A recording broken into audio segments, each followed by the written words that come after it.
తాడ్వాయి అడవుల్లో ప్రకృతి సృష్టించిన బీభత్సం అపార నష్టాన్ని మిగిల్చింది. వేలాది చెట్లు నేలకొరిగాయి. 152 కోట్ల 64 లక్షల నష్టం వాటిల్లినట్లు అధికారులు అంచనా వేస్తున్నారు. గత నెల 31న సాయంత్రం కురిసిన భారీ వర్షానికి బలమైన గాలులు తోడయ్యాయి. దీంతో తాడ్వాయి, ఏటూరు, నాగారం, గోవిందరావుపేట మండలాల్లోని అడవులకు తీవ్ర నష్టం కలిగింది.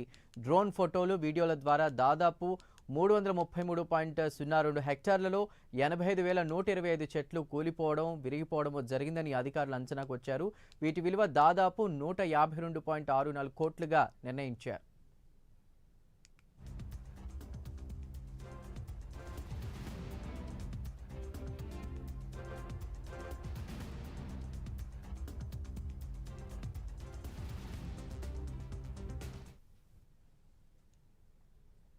అడవికి వాటిల్లిన నష్టంపై అటవీశాఖ సర్వే నిర్వహిస్తోంది. అధికారులు 9 బృందాలుగా విడిపోయి కూలిపోయిన, విరిగిపోయిన ప్రతి చెట్టును కొలిచి నంబర్లు వేస్తున్నారు. కాళేశ్వరం జోన్ సీసీఎఫ్ ప్రభాకర్ స్వయంగా సర్వేను పర్యవేక్షిస్తున్నారు. మరో 4 రోజుల్లో కూడా సర్వే పూర్తి చేయనున్నట్లు అధికారులు తెలిపారు.